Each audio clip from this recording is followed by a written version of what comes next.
मित्रों नमस्कार। मैं पंडित लाल बहादुर शुक्ला ज्योतिष केंद्र यूट्यूब चैनल के माध्यम से आप सभी मित्रों का हार्दिक स्वागत करता हूं।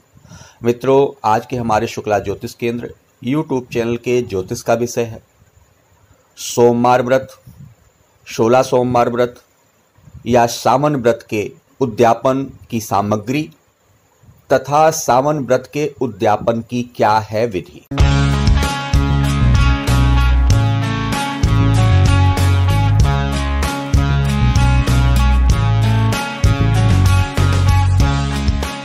मित्रों, जैसा कि श्रावण मास का व्रत सभी स्त्री और पुरुष वर्ग तथा साधारण सोमवार का व्रत और 16 सोमवार का व्रत कई पुरुष और स्त्रियां रखते हैं, और जब व्रत संपूर्ण हो जाता है तो उसके विषय में उनको ये होता है कि इसको किस तरीके से इसका उद्यापन कैसे किया जाए। तो साधारण तौर से मित्रों की जो उद्यापन की विधि है आपको इस शुक्ला ज्योतिष केंद्र यूट्यूब चैनल के माध्यम से आज बताने जा रहा हूं। हम सबसे पहले बात करते हैं सावन के व्रत की सामग्री की, और इसी में सभी चीज़ों की सामग्री आती है, चाहे सावन सोमवार व्रत हो, चाहे 16 सोमवार व्रत हो, चाहे साधारण तौर से खुले तरीके से सोमवार व्रत रखा गया हो। इन सब की सामग्री एक समान ही होती है, क्योंकि व्रत ये सारे जो होते हैं भगवान शिव जी के ही होते हैं, भोले भंडारी के ही होते हैं। तो हम पहले सामग्री की बात करते हैं। कई लोग सोमवार के व्रत में भोजन नहीं करते और फलहार इत्यादि चीज का सेवन कर करके व्रत रखते हैं, और 16 सोमवार का व्रत भी कई लोग फलहार की करके तौर पर ही रखते हैं। लेकिन कई लोग एक समय मीठा भोजन करते हैं, और मीठा भोजन करने वाले जिससे कि कथा के अनुसार उसमें चूरमे का प्रसाद बनाते हैं। जो अन्न ग्रहण कर करके भोजन करते हैं वो 16 सोमवार का व्रत हो या फिर साधारण सोमवार का व्रत, उसमें चूरमे का प्रसाद अवश्य बना ले। लेकिन जब सावन का व्रत होता है, सावन के व्रत में अन्न खाने का विधान नहीं होता, इसलिए सावन के व्रत में चूरमे का प्रसाद नहीं बनाया जाता। अब सामग्रियों की बात हम करते हैं। सावन के व्रत में या सोमवार के व्रत में या 16 सोमवार के व्रत में पुरुष और स्त्री दोनों इस व्रत को रखते हैं, पर नियम अनुसार स्त्रियों को भगवती माता पार्वती की पूजा करनी चाहिए तथा पुरुषों को भगवान शिव जी की। इसलिए उद्यापन विधि के में जो सामग्री है वो बताने जा रहा हूँ। सबसे पहले मोली, जिसको कलावा कहते हैं। पंचामृत में जो होता है वो क्या है? दूध, दही, शहद, देसी घी और शक्कर, और संभव हो तो गंगाजल भी साथ ले जाएं। उसके बाद साबुत चावल थोड़े से ले ले, सिंदूर और सफ़ेद चंदन, जनेऊ, 5 जनेऊ रख ले, अंगोछा या तौलिया कम से कम 3 पीस अंगोछा या तौलिया ले ले, श्रृंगार का सामान, गुर्जा माता का चुनरी, पान के पत्ते कम से कम 5 ले ले, 5 सुपारी और 5 इलायची, 5 लौंग, और कम से कम 5 या 11 बेलपत्र, जो कि कटे पिटे ना हो, बेलपत्र साफ सुथरे हों, जिसमें 3 पत्तियां हों, वही बेलपत्र जो होता है लेना चाहिए। फल ले बीज वाले, कम से कम 5 या 7 पीस ले। धूप ले ले, देसी घी की जोत बना ले, 1 देसी घी की जोत। मिठाई सफ़ेद बर्फी हो, या चढ़ाने के लिए कोई गुड़ या किशमिश का भी प्रयोग कर सकते हैं भगवान शिव जी को चढ़ाने के लिए। अब सावन के व्रत का किस तरीके से उद्यापन किया जाता है, ये सभी चीज़ों को ले जाकर के उद्यापन के बाद पंडित को दक्षिणा और वस्त्र उद्यापन के बाद अपनी श्रद्धा अनुसार अवश्य देना। सावन के व्रत की उद्यापन की विधि इन सभी चीज़ों को, बताई गई चीज़ों को थाली में रख ले। अगर आप धर्म स्थान मंदिर में जा रहे हैं और भगवान शिव जी के स्थान पर ही इस व्रत को उद्यापन को करिए, और गड़बी में जल भर ले। जल भर करके जाकर मंदिर के स्थान पर जहाँ है, अगर कोई चीज़ बिछा है तो बैठ, ठीक है, नहीं तो आप मंदिर का धर्म स्थान पवित्र होता है, वहाँ बैठ जाइए, और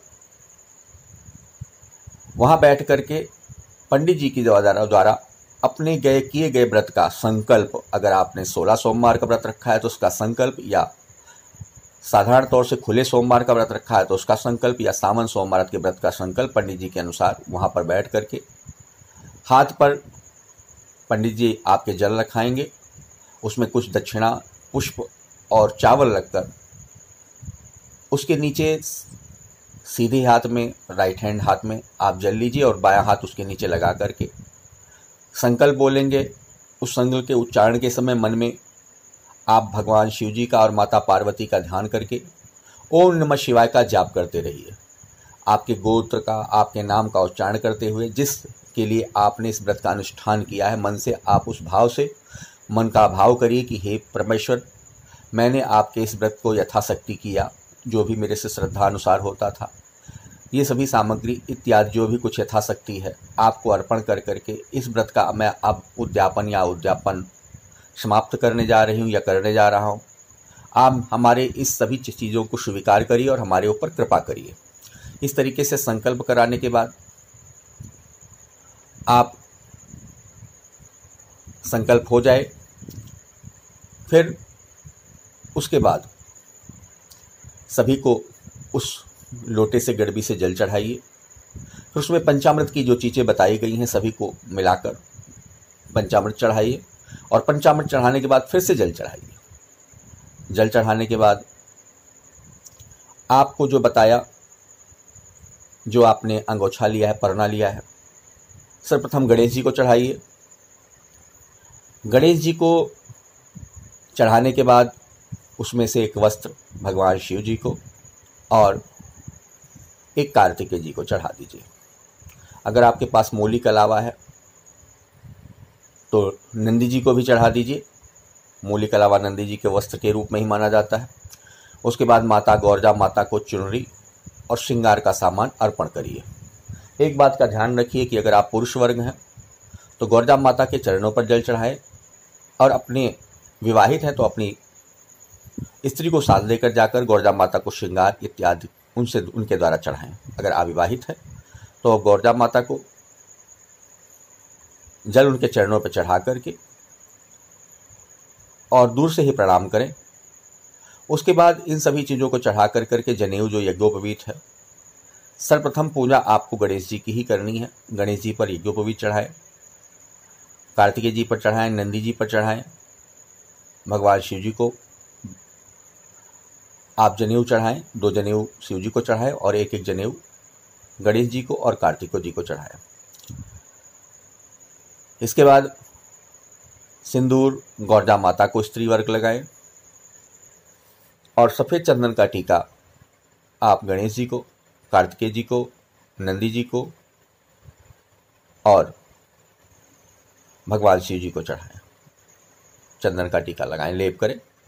उसके बाद थोड़े थोड़े से चावल अक्षत सभी को चढ़ा दें।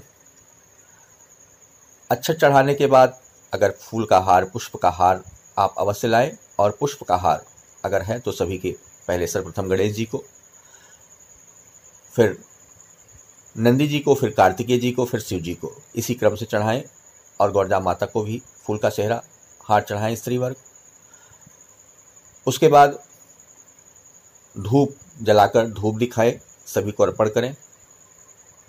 धूप अर्पण करने के बाद नैवेद्य जो आपके पास मिष्ठान, जैसे बताया बर्फी है या सौंगी है या गुड़ है, तो सभी को मिष्ठान चढ़ाएं। सर्वप्रथम पूजा गणेश जी से करें और गणेश जी को फल चढ़ाएं, नंदी जी को जब फल चढ़ाएं, कार्तिकेय जी को चढ़ाएं और भगवान शिव जी को, माता गौरजा माता को चढ़ाएं। आरती करें, सभी को जोत दिखाएं और जोत दिखा करके वहाँ पर जोत को रख दें और भगवान से क्षमा प्रार्थना करें। थोड़ा सा जल लेकर नीचे ज़मीन पर गिराकर उसको मस्तक से लगाकर नीचे ज़मीन पर अपना सर रखकर दंडवत करें। भगवान से क्षमा प्रार्थना करें, हे परमात्मा, मेरे को कोई विधि या कोई तंत्र मंत्र क्रिया नहीं आती, आपके केवल चरण कमल बिंदुओं का ध्यान आता है। जाने अनजाने में किए गए मेरे पापों कर्मों को क्षमा करिए, जो भी मेरे से गलतियाँ त्रुटियाँ हो गई हों, और मेरे ऊपर अपनी कृपा बनाए रखें। घर आकर भोजन ग्रहण करें, लेकिन एक बात का याद रखें कि उस दिन भोजन ग्रहण करने के समय मसूर की दाल या बैंगन की सब्जी ना खाएं।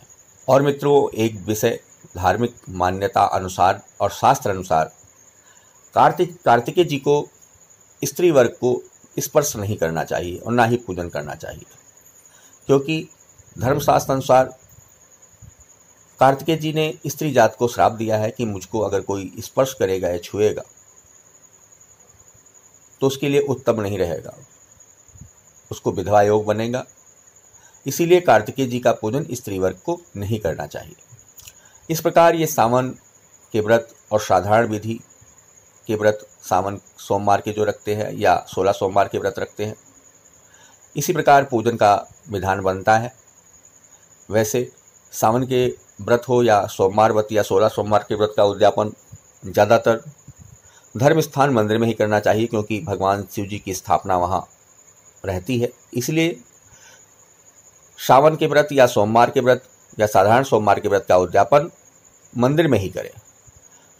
मित्रों, आपको हमारा विषय कैसा लगा? आप हमारे कमेंट बॉक्स में अपनी राय अवश्य दें तथा आप हमारे इस चैनल को सब्सक्राइब करें, बेल व घंटी बटन को दबाएं, जिससे आने वाली नई वीडियो अपलोड होने पर आपको स्वतः प्राप्त हो जाए। मित्रों, नमस्कार।